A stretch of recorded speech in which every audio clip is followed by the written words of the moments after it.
మనుష్యుల ఒక పాపం అంతా కూడా యేసు ప్రభు మీద మోపబడింది అన్నమాట.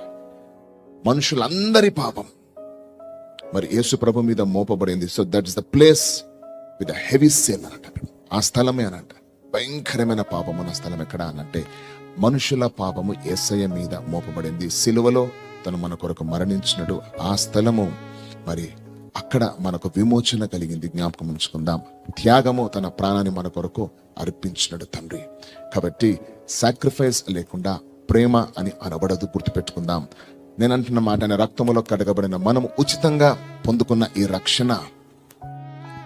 రక్షింపబడినము దేవుని కృపచేత. క్షమాపణ మనం పొందుకున్నాము, విమోచింపబడినము. జస్టిఫైడ్ అనంట. పనిష్మెంట్ నుంచి మనం తప్పించుకున్నాం. నిత్య జీవం మనకు అనుగ్రహించబడింది. ఎన్ని కోట్లు ఖర్చు పెట్టినా దొరకనిది మనకు ఉచితంగా దేవుడు మనకు అనుగ్రహించినట్టు కదా. ఆలోచన చేయండి. మరి ఇంత సాక్రిఫిషియల్ గా దొరికిన ఈ రక్షణకు తగినట్టుగా దేవుడు మనల్ని జీవించమని అంటాడు కదా. ఆలోచన చేయండి. కాబట్టి మనము దేవుని ప్రేమిస్తున్నాము. ఆ ప్రేమలో త్యాగము లేకపోతే ఆ ప్రేమ పరిపూర్ణమైన ప్రేమ కాదు. If we are really the true Christian, మనం నిజమైన క్రైస్తవులమైతే ఈ గొప్ప ప్రేమను మనం కలిగి ఉండాలి. జ్ఞాపకం ఉంచుకుందాం ఒకసారి.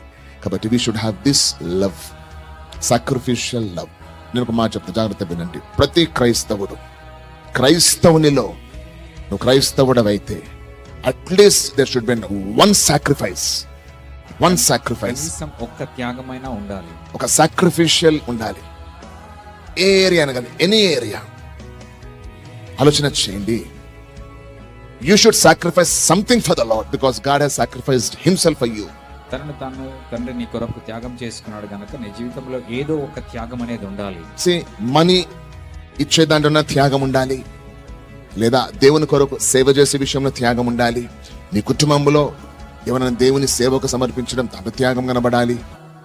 ఆరు సాక్రిఫిషియల్ గా ఉపవాసము, మరి దేవుని కార్యం కొరకు, దేవుని సేవ కొరకు, భూమి మీద ఆత్మరక్షణ కొరకు ఉపవాసము, లేదా ఉదయం పూట ప్రార్థన, లేదా ఖచ్చితంగా ఎడతగని ప్రార్థనలు, ఏమన్నా in any way there should be one sacrifice.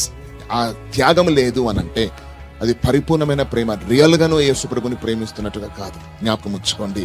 Sacrifice అనంటే ఇట్ పెయిన్స్ యూ, అది నీకు నొప్పిస్తుంది, అది నీకు నొప్పి కలిగిస్తుంది. గుర్తుపెట్టుకోండి. నొప్పి ఉంటుంది నీలో. నొప్పి లేకుండా త్యాగం కాదు. వాట్ ఎవర్ పెయిన్స్ యూ అంట, pains your heart, that is called sacrifice. ఏదైతే నీ హృదయానికి నొప్పి కలిగిస్తుందో అది త్యాగం.